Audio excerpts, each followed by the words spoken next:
കുറെ കാലങ്ങൾക്ക് ശേഷം ഞാൻ എന്റെ ലിത്വനിൽ തിരികെയാണ്. സത്യം പറഞ്ഞാൽ കുറച്ചധികം മഞ്ഞ് പെയ്ത് വീണെന്നല്ലാണ്ട് ഇവിടെ പ്രത്യേകിച്ച് ഒരു മാറ്റം വന്നിട്ടില്ല. വീട്ടിൽ നിന്ന് മാറുന്ന നമ്മൾ വേറൊരു രാജ്യത്ത് വന്ന് നിൽക്കുമ്പോൾ നമ്മുടെ ജീവിതം നമ്മൾ വിചാരിക്കുന്ന പോലെ ഒന്നും ആയിരിക്കില്ല. പക്ഷേ ആ ജീവിതത്തിൽ നിന്നായിരിക്കും നമ്മുടെ ലൈഫിൽ ഏറ്റവും കൂടുതൽ പാഠങ്ങളും പഠിക്കുക. അപ്പൊ ഈ വീഡിയോയിൽ ഞാൻ കാണിക്കുന്നത് ലിത്വനിൽ ഞങ്ങൾ എങ്ങനെയാണ് ഒരു ദിവസം തട്ടിമുട്ടിയൊക്കെ ജീവിച്ചു പോണതാണ്. അപ്പൊ എങ്ങനെയാ നമുക്ക് വീഡിയോ തുടങ്ങിയാലോ? ഹലോ, എല്ലാവർക്കും ഗുഡ് മോർണിംഗ് ഉണ്ട് കേട്ടോ. ലിത്വനിൽ വന്നിട്ട് ഫസ്റ്റ് ദിവസം ഇത് ഞങ്ങൾ കാലത്ത് തന്നെ പരിപാടി ഷോപ്പിങ്ങിന് പോരാ. എൻ്റെ കൂടെ എബിയും ഉണ്ട്. ഇവിടുത്തെ സ്നോ കൂടുതലാണ്. ഞാൻ ജർമ്മനിയിൽ സ്നോ ഇല്ല, കോബ്ലൻസിൽ ഞാൻ നിന്ന് കോബ്ലൻസിൽ സ്നോ കുറവാന്നല്ലേ പറഞ്ഞത്. ഇവിടെ സ്നോ കൂടുതലാണെന്ന് പറഞ്ഞത്. അത് എങ്ങനെയുണ്ടെന്ന് വേണ്ടി ചോദിച്ചേക്കാം. അവിടെ എങ്ങനെയുണ്ടായിരുന്നു പ്രാവശ്യത്തെ വിൻ്റർ? അടിപൊളിയായിരുന്നാ? ഇവൻ പറഞ്ഞ ഇവിടെ ഫുള്ള് വെള്ളമായിരുന്നാ. സംഭവം സത്യത. ഇപ്പൊ തന്നെ നോക്കി ഇവിടെ അപ്പുറത്തെ ഗ്രൗണ്ട് ഉണ്ട്, അങ്ങോട്ട് കിടക്കുമ്പോൾ കാണിച്ചു തരാം. ഇപ്പൊ അവിടേക്ക് നോക്കിയാൽ അവിടെ കാണുന്നത് മൊത്തം വെള്ളയില്ലേ, ആ വെള്ളം മൊത്തം മഞ്ഞാണ്. നീ കാറിൽ പോകാനാ? ഇതാരും വേണ്ടി നമ്മളെ ജർമ്മനി ലൈഫ് പോലെ കേട്ടോ. അപ്പൊ നമുക്ക് സ്വന്തമായിട്ട് കാറുണ്ട്. കൂട്ടുകാരൻ്റെ കാറാ. അപ്പം കാറെടുത്തത് ഞാൻ അറിഞ്ഞില്ല. ഇവന്മാർക്ക് ഇവിടെ തണുപ്പില്ലാന്ന്. നമ്മൾ വല്ല എടാ തണുപ്പ്, അതായത് ഇവിടെ നിന്നിട്ട് തണുപ്പ് ഫീൽ ചെയ്യുമ്പോൾ നമുക്കത് ഫീൽ ചെയ്യില്ല. ഫീൽ ചെയ്യുമ്പോൾ പറഞ്ഞാൽ ഇവിടെ തണുപ്പ് കാരണം. ഞാൻ ജർമ്മനിയിൽ പോയപ്പോൾ എനിക്ക് ഇതിൻ്റെ അവസ്ഥ. അവിടെ എനിക്ക് തണുപ്പ് ഫീൽ ചെയ്യുന്നില്ല ശരിക്കും പറഞ്ഞു കഴിഞ്ഞാൽ. പക്ഷേ ഇവിടെ വരുമ്പോൾ എനിക്ക് നല്ല ഫീൽ ഉണ്ട് കേട്ടോ. ഇവിടെ ഗംഭീര ഫീൽ തണുപ്പ്. ഇവിടെ വണ്ടി വളക്കലേ ഒരു ചടങ്ങാണ്. കാരണം ഇവിടെ ആളുകൾക്ക് കാറ് മാത്രമേ ഉള്ളൂ. അതുകൊണ്ട് മുഖ്യം കാറായിരിക്കും. അതായത് ഒരു ഗ്യാപ്പ് കിട്ടി കഴിഞ്ഞാൽ മറ്റേ സൂചി കുത്തുള്ള ഗ്യാപ്പിൽ ആനേനെ എണ്ണമായിട്ട് അവസ്ഥയാണ് ഇവിടെ കാറ്. അതുപോലെ കാറുണ്ടാവും ഇവിടെ. മഞ്ഞ് വീഴുന്ന രാജ്യങ്ങളിൽ മൊത്തം ഇത് തന്നെയാണ് അവസ്ഥ. ഇവിടെ ഉണ്ട്, റോട്ടിൽ തന്നെയാണ് വണ്ടി ഇങ്ങനെ പാർക്ക് ചെയ്തിട്ടുണ്ട്, റോഡിൻ്റെ സൈഡിൽ. അത് ഇവർക്ക് ശീലമാണ്. നമ്മുടെ നാട്ടിലാണെങ്കിൽ തെറി കേൾക്കും.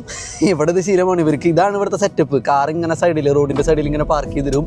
എന്നിട്ട് നമ്മളിങ്ങനെ ഓടിച്ചുകൊണ്ടു, നമ്മൾ നമ്മുടെ കാർ ഓടിച്ചുകൊണ്ടു. അത്ര തന്നെ പരിപാടി. ഈ കോരിട്ടിരിക്കുന്നത് മൊത്തം മഞ്ഞാണ്. ആർക്കും വേണ്ടാണ്ട് എടുക്കണം മഞ്ഞ്. ഇന്നത്തെ നമ്മുടെ പരിപാടി മെയിനായിട്ട് ഷോപ്പിങ്ങിനായിട്ട് വന്നിട്ടുള്ള. എനിക്കൊരു സിം എടുക്കണം, ഞങ്ങൾക്ക് കുറച്ച് തിന്നാനുള്ള സാധനങ്ങൾ വാങ്ങണം. അത്രയേ ഉള്ളൂ പരിപാടി.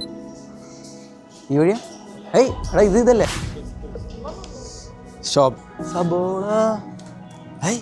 സബോള ഇല്ലേ? സബോള തപ്പി വന്നിട്ട് ആദ്യം സബോള കാണാത്തൊരവസ്ഥയായിരുന്നു. സബോളയാണ് ഇവിടെ ആകെ വില കുറവുള്ളൊരു സാധനം. അതില്ലേ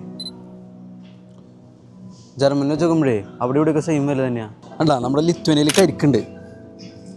നമ്മുടെ ലിത്വേനിയൻ കരിക്ക്. പക്ഷെ അവിടെ ഇല്ല. മറ്റേ ജർമ്മനിയിലെങ്കിൽ അന്വേഷിച്ചിട്ട് കരിക്ക് കിട്ടിയില്ല. അങ്ങനെ സബോള കിട്ടാത്ത വിഷമത്തിൽ ഞങ്ങൾ കുറച്ച് വെളുത്തുള്ളി ഇങ്ങോട്ട് വാങ്ങി. ഇവിടെ ഇങ്ങനത്തെ മെഷീൻസ് ഉണ്ട് കേട്ടോ. നമുക്ക് തന്നെ വെയിറ്റ് നോക്കി നമുക്ക് തന്നെ ബില്ല് ചെയ്തെടുക്കാം. അടുത്ത പരിപാടി എനിക്കൊരു സിം വാങ്ങലായിരുന്നു. ഞാൻ പണ്ട് ലിത്വേനിയയിലായിരുന്നപ്പോൾ ഉപയോഗിച്ചിരുന്ന സിം എൻ്റെ അമ്മയുടെ ഫോണിൽ ഇട്ടിട്ടാണ് ഞാൻ പോകുന്നത്. ഇതായിരുന്നു എൻ്റെ പണ്ടത്തെ സിം, പിള്ളിക്ക് ഇവിടുത്തെ. ഇത് നാട്ടിൽ ഞാൻ ഉപേക്ഷിച്ച് പോകുന്നല്ല, മറന്നു പോകുന്നു. ഇനി പുതിയ തന്നെ വാങ്ങണം, അല്ലെങ്കിൽ ശരിയാവില്ല. നെറ്റിലിങ്ങനെ ഇവിടെ ഒന്നും ചെയ്യാൻ പറ്റില്ല. അതാണ് മെയിൻ പ്രശ്നം. അങ്ങനെ ബില്ലടിക്കുന്ന നേരത്ത് ഞങ്ങളുടെ നേരെ ഓപ്പോസിറ്റ് ഒരു ലിത്വേനിയൻ പൂപ്പൻ ഒരു കുപ്പി വൈനും കേക്കൊക്കെ വാങ്ങിയിട്ടുണ്ടായിരുന്നു. ആരുടെയോ ബർത്ത്ഡേ ഉണ്ട്. അങ്ങനെ ഇവിടുത്തെ പരിപാടികൾക്ക് കഴിഞ്ഞു, നമ്മുടെ സാധനങ്ങളൊക്കെ വാങ്ങി. ഇനി അടുത്ത സൂപ്പർ മാർക്കറ്റിൽ പോയിട്ട് നമുക്ക് സബോള വാങ്ങാം. നിങ്ങൾ ഈ സൈഡിൽ കാണുന്നത് മൊത്തം മഞ്ഞ് വീണെടുക്കുന്നതാണ്. നോക്കി, ഇപ്പോഴും മഞ്ഞ് ഇവിടുത്തെ പോയിട്ടില്ല. അങ്ങനെ സബോള മേടിക്കാൻ വേണ്ടി മാത്രം ഞങ്ങൾ വേറെ സൂപ്പർ മാർക്കറ്റിലേക്ക് വന്നു. എന്താ ലൈഫ് അല്ലേ? ഇവിടെ മറ്റേ നമ്മുടെ നാട്ടിൽ പോലെ കുഞ്ഞു കടകളൊന്നുമില്ല. ഇങ്ങനത്തെ സൂപ്പർ മാർക്കറ്റേ ഉള്ളൂ. ഇവിടെ തന്നെ വന്ന് വാങ്ങാൻ പറ്റുള്ളൂ. അതുകൊണ്ട് ഒരു സാധനം ഇല്ലെങ്കിൽ നമ്മൾ അടുത്ത സൂപ്പർ മാർക്കറ്റിൽ വരിക. അതാണ് പരിപാടി. ഇതായിരിക്കുന്നത്. പക്ഷേ ഇതും ചെറുതല്ലേ, കുഴപ്പമില്ല. വലുതോക്കി വാങ്ങുള്ളത്, വലുത് നോക്കി വാങ്ങാം. അങ്ങനെ അവൻ നല്ല സബോളയൊക്കെ നോക്കിയെടുക്കാൻ തുടങ്ങി. ഈ വീഡിയോ കാണുന്ന കുറെ പേരെങ്കിലും സബോളയല്ല സവാളയാണെന്ന് കമന്റ് ചെയ്ത് എനിക്ക് ഉറപ്പാണ്. ആരെന്തൊക്കെ പറഞ്ഞാലും ഞാൻ പറഞ്ഞ് ശീലിച്ചത് സബോള എന്നാണ്. ഇതിന്റെ ഇടയിൽ ചെറിയ ഗ്യാപ്പ് കിട്ടിയപ്പോൾ ഞാൻ എൻ്റെ സ്ഥിരം പരിപാടിക്ക് പോയി. ഇത് കളർ പറഞ്ഞാൽ ലംബോർഗിനല്ലത്. ഞങ്ങൾ കയറിയ സൂപ്പർ മാർക്കറ്റിൽ ഒരു ചെറിയ സെക്ഷൻ ഫ്ലവർ ഷോപ്പ് ആയിരുന്നു കേട്ടോ. നമ്മുടെ നാട്ടിൽ പൂക്കളുടെ ഉപയോഗം പൂജയ്ക്കും കല്യാണത്തിനും മരണത്തിനൊക്കെ ആണല്ലോ. ഇവരുടെ ഡെയിലി ലൈഫിൽ തന്നെ കുറെ കാര്യങ്ങൾക്ക് ഇവർ ഫ്ലവർ ഉപയോഗിക്കും. വളരെ സിമ്പിൾ ആയിട്ട് പറഞ്ഞാൽ ഇവരുടെ പേരൻസിനെ വിസിറ്റ് ചെയ്യാൻ പോകുമ്പോൾ പോലും ഇവർ ഫ്ലവർ ചിലപ്പോൾ കൊണ്ടുപോകാറുണ്ട്. നമ്മുടെ നാട്ടിലാണെങ്കിൽ നമ്മളെല്ലാം ഫ്രൂട്ട്സോ ബേക്കറി ഐറ്റംസോ വാങ്ങി കൊണ്ടുപോകും. അങ്ങനെ സക്സസ്ഫുള്ളി നമ്മുടെ ഷോപ്പിംഗ് ഒക്കെ നമ്മൾ എത്തിയിട്ടുണ്ട്. മറ്റേ യൂറോപ്പിലെ കാക്കേനെ കാണിച്ചു തരാം. കാക്കയെ അറിയുന്നില്ല, അവിടെ കാക്കിയിരിക്കുന്നു. ഇപ്പൊ നല്ല രസമുള്ള ഒരു തണുപ്പുണ്ട്. ഇപ്പൊ ഇന്നലെ വൈകുന്നേരം വന്നപ്പോഴൊന്നും അതായിരുന്നില്ല അവസ്ഥ. ഞങ്ങളുടെ അപ്പാർട്ട്മെന്റിന് മുന്നിൽ ഇപ്പോഴും മഞ്ഞ് ഓരിട്ടിരിക്കുകയാണ്. അതിൽ പകുതി മുക്കാലും ഇപ്പോഴും അലിഞ്ഞു പോയിട്ട് പോലുമില്ല. ഈ കഴിഞ്ഞ വർഷം അത്രയ്ക്ക് സ്ട്രോങ് വിന്റർ ആയിരുന്നേ. അപ്പൊ നമുക്കിനി കുക്കിംഗ് പരിപാടി തുടങ്ങാം. സാധനങ്ങളൊക്കെ വാങ്ങി കൊണ്ടുവന്നിട്ട് ഇനി നേരെ കുക്കിംഗ് പരിപാടിയിടാ. ഇങ്ങനെ ഞാൻ പറയാം. ഇവിടുത്തെ സബോളയ്ക്ക് ഭയങ്കര നീറ്റില്ല, നല്ല എഫക്റ്റാ. നല്ലപോലെ കണ്ണു തരും, നല്ല കണ്ണു തരും. കണ്ണുണ്ടോ?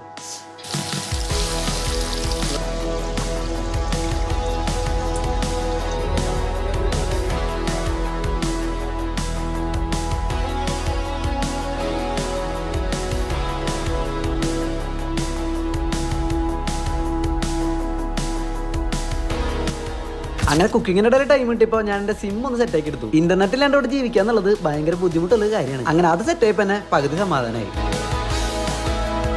ഇതിന്റെ ഇടയിൽ അവൻ കാര്യമായിട്ടുള്ള കുക്കിംഗ് ആണ് കേട്ടോ. സത്യത്തിൽ ഈ വീട്ടില് ഞാനടക്കപ്പോ 4 പേര് താമസിക്കുന്നുണ്ട്. കുക്കിംഗ് ഓരോ ദിവസം ഒരാൾക്ക് കൈമറിഞ്ഞ് വന്നുകൊണ്ടേയിരിക്കും. അല്ലെങ്കിൽ അന്ന് ആർക്കാണോ ഫ്രീ ഉള്ളത് അയാൾ കുക്ക് ചെയ്യും. ഇന്ന് ഞാൻ വന്നത് പ്രമാണിച്ച് ചെക്കൻ്റെ വക നല്ല ബട്ടർ ചിക്കനും ഫ്രൈഡ് റൈസ് ഒക്കെ ആയിരുന്നു. സത്യം പറഞ്ഞാൽ ഞാൻ വന്നത് പ്രമാണിച്ചൊന്നല്ല കേട്ടാ, അവൻ ഇന്നലെ ഇത് പ്ലാൻ ചെയ്തതായിരുന്നു. എന്റെ വയറുഭാഗ്യത്തിന് ഞാൻ ഇന്ന് തന്നെ ഇങ്ങോട്ട് കയറി വന്നു. അങ്ങനെ ഞങ്ങൾ രണ്ടുപേരും ഒന്ന് ആഞ്ഞു പിടിച്ചപ്പോ സംഭവമൊക്കെ പെട്ടെന്ന് സെറ്റായി. ഇതിന്റെ ഇടയിൽ ഇവിടെ ഒരു തന്നെ യൂട്യൂബിൽ ഒരു സിനിമ സെറ്റ് ആക്കാണ്. അങ്ങനെ ഫുഡൊക്കെ സെറ്റ് ചെയ്ത് ഞങ്ങൾ എല്ലാവരും കൂടി ഒരുമിച്ചിരുന്ന് നല്ല പടപടച്ചു. വീട്ടിലെ അമ്മ ഉണ്ടാക്കി തന്ന് തിന്നണ പോലെ കേട്ടാ, സ്വന്തമായിട്ട് ഉണ്ടാക്കി തിന്നുമ്പോൾ ഒരു പ്രത്യേക ടേസ്റ്റാ.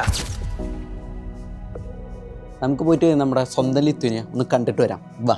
പുറത്തേക്ക് ഇറങ്ങുന്നപ്പോഴേ ഞാൻ ആദ്യം ഹുഡി മാത്രമേ ഇട്ടുള്ളൂ. പിന്നെ എനിക്കൊരു സംശയം തണുപ്പ് കൂടുമെന്ന്. അതുകൊണ്ട് ഞാൻ നേരെ പോയി ജാക്കറ്റ് എടുത്തിട്ടു. അപ്പം പിന്നെ ഇപ്പോൾ ലിത്വാനിയക്കാരനായല്ലോ, അതുകൊണ്ട് പിന്നെ അവന് തണുക്കില്ല, എനിക്ക് തണുക്കേ.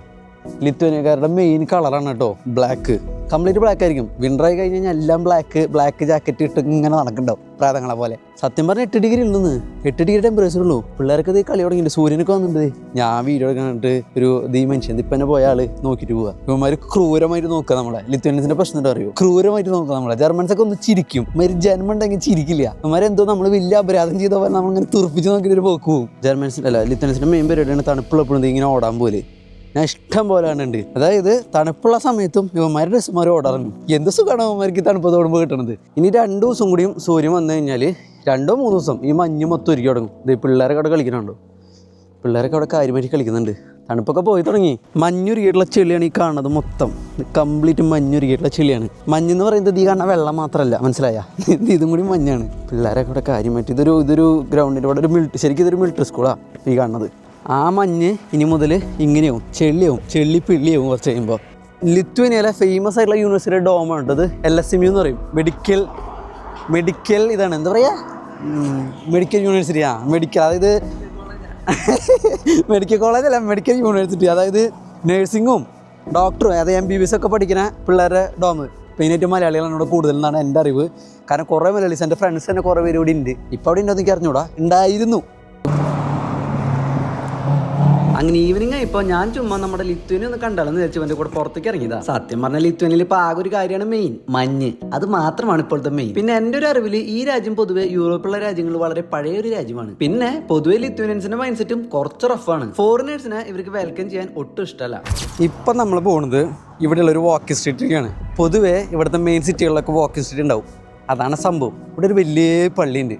ഇവിടെ നിന്ന് അങ്ങോട്ട് നീണ്ടൊരു റോഡ് ഇങ്ങനെ കിടക്കുന്നുണ്ട്. അതായത് നടന്ന് കുറേ നടക്കാം നമുക്ക് അങ്ങോട്ട് അറ്റം വരെ. അത് കാണിച്ചു തരാണ് നമ്മൾ വന്നിട്ടുള്ളത്. ഇതെന്താ ഈ പള്ളിയെന്നും ഇതിൻ്റെ ചരിത്രം എന്താണെന്നും യാതൊരു ഐഡിയയില്ല. പക്ഷെ ഇത് വലിയൊരു പള്ളിയാണ്. വലിയെന്ന് പറഞ്ഞാൽ ഭയങ്കര വലിയ പള്ളിയാണ്. പക്ഷെ കാണാൻ നല്ല ഭംഗിയാണ് കേട്ടോ. നല്ല രസം അത് കാണാനായിട്ട്. തൃശ്ശൂർ പുത്തമ്പള്ളിയുടെ അത്രയൊന്നും വരില്ല. നല്ല അഡ്ജസ്റ്റ് ചെയ്യാം, കുഴപ്പമില്ല. മോശമില്ലാത്തൊരു പള്ളി, കൊച്ചു പള്ളി. ഇന്ന് സൺഡേ ആയതുകൊണ്ട് ഒരു ലോഡ് ആൾക്കാരുണ്ട്. അല്ലെങ്കിൽ ഇവന്മാരൊന്നും പുറത്ത് കാണാൻ പോലും കിട്ടില്ല. ഇവരുടെ രീതി എന്ന് വെച്ചാൽ ആഴ്ചയിൽ മൊത്തം പണിയെടുത്തിട്ട് ആ കിട്ടുന്ന പൈസേൻ്റെ നല്ലൊരു ശതമാനം ശനി ഞായർ വന്ന് ഫുഡ് അടിച്ച് തീർക്കുക, വെള്ളം അടിച്ച് തീർക്കുക. ഇതാണ് ഇവന്മാരുടെ മെയിൻ പരിപാടി. ഇപ്പം നിങ്ങൾ കാണണമെന്നിട്ട് അറിയോ, റെസ്റ്റോറൻറ്റിൻ്റെ മുന്നിൽ വെയിറ്റ് ചെയ്യണമെന്നാണ് എന്ത് ഭക്ഷണം കഴിക്കാൻ. ഇതാണ് ഇവന്മാരുടെ ഒരു പ്രാന്തം പരിപാടി. ഫുഡിന് വേണ്ടി ഇങ്ങനെ വെയിറ്റ് ചെയ്ത് നിൽക്കും. എന്തല്ലേ ശരിക്കും ഉണ്ട് കേട്ടോ. ഇവിടെ മിക്ക നല്ല നല്ല റെസ്റ്റോറൻറ്റുകളുടെ ഫ്രണ്ടിൽ നല്ല തിരക്കായിരിക്കും. അപ്പോൾ ഇവന്മാർ ഭക്ഷണം, അതായത് അടുത്ത് കയറാൻ വേണ്ടി നമ്മൾ സിനിമയ്ക്ക് ടിക്കറ്റ് എടുക്കാൻ നിൽക്കണമാതിരി ഇവന്മാർ പുറത്തേക്ക് പോയി നിൽക്കും ഫുഡിന് വേണ്ടി. അങ്ങനെ നടന്ന് ഞങ്ങൾ സ്ട്രീറ്റിന്റെ പകുതി. ഇവൻ നേരെ ഞാൻ നേരെ വീട്ടിൽ പോവാണ്. എനിക്ക് നല്ല തണുക്കുന്നുണ്ട്. അവന് പള്ളിയിൽ പോകണം, ഞായറാഴ്ച അല്ലേ. പള്ളി പോയി പ്രാർത്ഥിക്കട്ടേക്കൻ. എന്താണ് പള്ളി പോകണം സത്യം പേടാ. അപ്പം ഞാൻ ഇനി നേരെ ബസ്സും പിടിച്ചിട്ടേ വീട്ടിൽ പോകണേ. അപ്പോൾ ഇത്രയേ ഉള്ളൂ ഇന്നത്തെ വിശേഷങ്ങൾ. അപ്പോൾ നമുക്ക് അടുത്ത വീട്ടിൽ കാണാം. അതായിരിക്കും എല്ലാവർക്കും ബൈ. അപ്പം ശരി കേട്ടോ.